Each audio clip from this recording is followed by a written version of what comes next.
ఒక్కసారి కొమ్మూరి గోల్డ్ కి కాల్ చేయండి. తాకట్లో ఉన్న మీ బంగారాన్ని విడిపించి మార్కెట్ ప్రైస్ కి వాళ్ళు కొనుక్కుని మిగతా డబ్బులు మీకు ఇచ్చేస్తారు. వెల్కమ్ బ్యాక్ టు మనం టీవీ.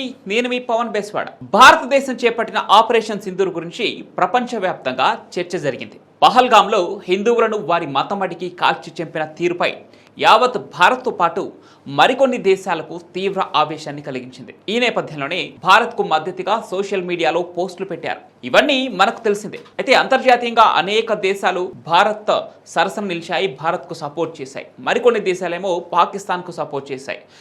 భారతదేశం సపోర్ట్ చేసి 2023లో భూకంప సమయంలో ఆదుకున్నటువంటి టర్కీ దేశం కూడా ఈరోజు పాకిస్తాన్ వంచన చేరింది.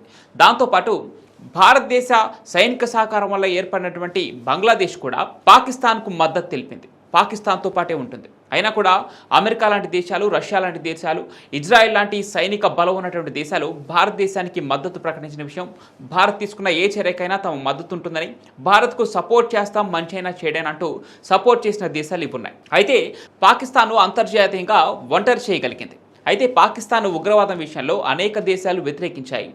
పాకిస్తాన్ వేరే దేశాలు వ్యతిరేకించిన ఒక ఎత్తైతే పాకిస్తాన్లోనూ కొంతమంది పహల్గామ్ అటాక్పై ఆవేశ అభిప్రాయంతో ఉన్నారు. దీనికి వైరల్ అవుతున్న ఓ టీవీ ఛానల్ వీడియో క్లిప్ ఒకటి భారతీయులకు ఇప్పుడు ఆశ్చర్యాన్ని కలిగిస్తోంది. ఈ వీడియోలో పాకిస్తాన్కు చెందిన ఓ మహిళా యాంకర్, ఒక రాజకీయ విశ్లేషకుడు భారత్లోని హిందువుల పట్ల సానుభూతిని వ్యక్తం చేశారు. పాకిస్తానీ యాంకర్ అర్జు కాజ్మీ, పాకిస్తాన్ ఆక్రమిత కాశ్మీర్ అంటే పీఓకేకి చెందిన రాజకీయ విశ్లేషకుడు అంజాద్ అయూబ్ మీర్జా ఈ చర్చలో పాల్గొన్నారు. పహల్గాంలో ఉగ్రవాదుల నరమేధంపై మీర్జా విరుచుకుపడ్డారు. ఇదే సమయంలో భారత్లో హిందువుల మనస్తత్వంపై ఆందోళన వ్యక్తం చేశారు. ఒకవేళ ఇదే దాడి వేరే వర్గంపై జరిగి ఉంటే ప్రపంచం మొత్తం స్పందించేదని, హిందువులు మేల్కోవాలని సూచించారు. భారత్లో సెక్యులర్ విధానాల వల్లే హిందువుల్లో ఐక్యత లేకుండా పోయిందని ఆయన చెప్పుకొచ్చారు.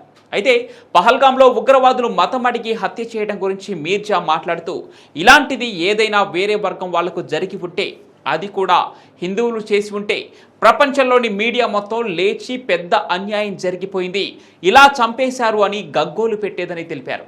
ఇక ఇంతమంది హిందువులను వారి మతం అడిగి మరీ చంపేశారు, ముందుగా హిందువుల్లో ఐక్యత లేదని చెప్పుకొచ్చారు.